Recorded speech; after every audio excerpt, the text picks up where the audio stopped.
I knew something was wrong the exact moment everyone at the table went quiet and then looked at me. Not in a dramatic way, not like I had done anything embarrassing, just that subtle shift where attention moves and you can feel it before you even understand why. And then I heard my name. And what came after it, I had only ever said in private. To her. That night wasn't supposed to be anything serious. It was one of those, we should do something nice for ourselves kind of evenings.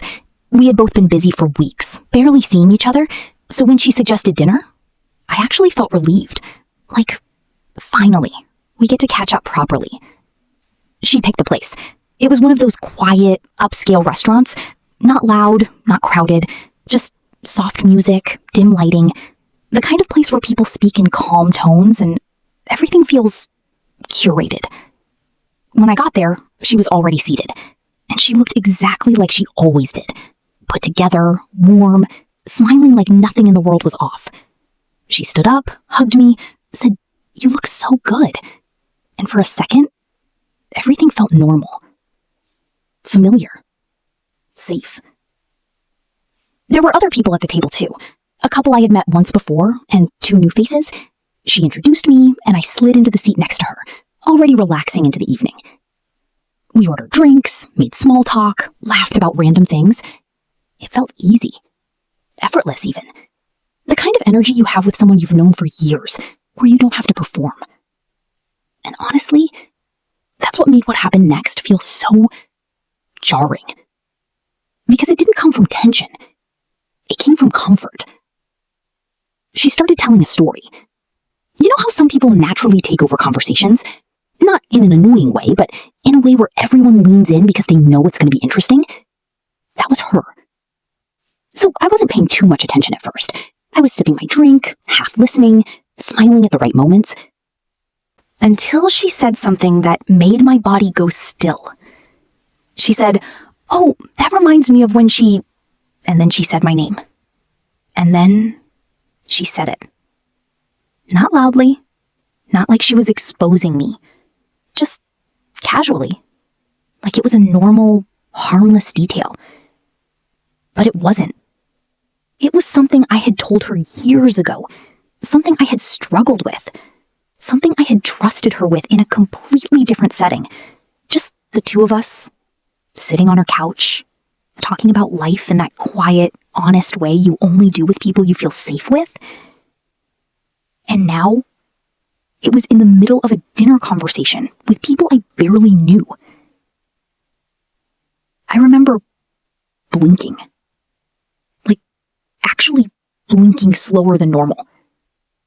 Trying to process if I heard her correctly. And then I looked around the table. And I saw it. That slight shift in people's faces. Curiosity. Surprise. Interest. Nobody was being rude. Nobody reacted badly. But that wasn't the point. The point was, it wasn't theirs to react to. It wasn't hers to share. And the strangest part?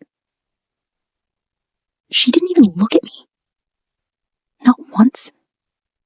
No pause. No hesitation. No, "Is that okay?"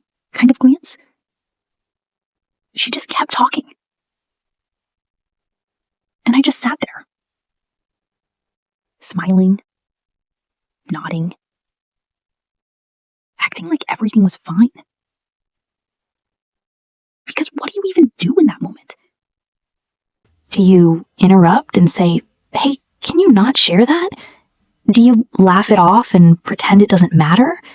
Do you correct the narrative in front of strangers? All of those options felt wrong. Too heavy for the setting. Too exposing for me. So I chose silence. But not the kind of silence that comes from being okay. The kind that comes from trying to hold yourself together. Because inside, something had already changed. I started replaying the moment in my head while she was still talking. The tone she used, the way she said it, how easily it came out. And I kept thinking, this isn't a mistake. This is how she sees it. This is how she carries my story. Lightly, carelessly, like it's just conversation. And that's when it hit me. This wasn't the first time she had done something like this. It was just the first time I couldn't ignore it. Because when I really thought about it, I remembered other moments. Times she had shared things about other people, personal things, in that same casual tone. And I had laughed along, or brushed it off, or told myself that's just how she is. But sitting there that night, I realized something uncomfortable. If she could do that to them, there was nothing stopping her from doing it to me. And now I was watching it happen in real time. That realization hurt more than what she actually said, because it meant I had missed the signs, or maybe I had chosen not to see them. The rest of the dinner felt longer than it actually was. I wasn't fully present anymore. I was there physically, responding when spoken to, smiling when expected, but internally, I had pulled back. Not dramatically, just enough to create space. I stopped adding to conversations, stopped sharing anything new, stopped being open. And she didn't notice. Or maybe she did, and just didn't think it meant anything. We finished dinner, paid, said our goodbyes. She hugged me again and said, "We need to do this more often." And I smiled and said, "Yeah, we do." But something in my heart already knew we wouldn't. At least, not in the same way. When I got home, I didn't cry immediately. I changed, sat on my bed, and just sat there. Because I needed to understand what I was feeling. And it wasn't just hurt. It was disappointment. The kind that settles slowly. The kind that makes you rethink things. Because this wasn't just about one comment. It was about trust. And more specifically, how she handled mine. That's something I didn't fully understand before. I used to think trust was about what you tell someone. Like, I trust you with this information. But now I see it differently. Trust is about how someone treats what you've given them. Do they protect it? Do they respect it? Do they understand the weight of it? And in that moment, she didn't. Wait, I haven't told you the most important part yet. The most important part wasn't what she said. It was what I did after. Because I didn't confront her. And I know some people will say I should have. But honestly, I didn't feel the need to. Not because it didn't matter, but because I had already seen enough. I didn't need an explanation. I didn't need an apology. I needed clarity. And I got it. So instead of reacting, I adjusted. Quietly. I stopped sharing personal things with her. Not in a dramatic way. Just gradually. When conversations got deep, I kept mine surface level.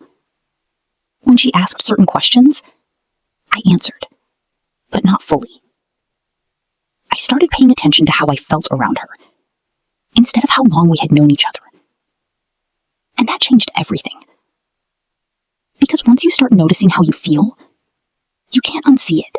I realized I was more guarded, more careful, less relaxed. And that's not how friendship is supposed to feel. Not after 10 years. So I created distance.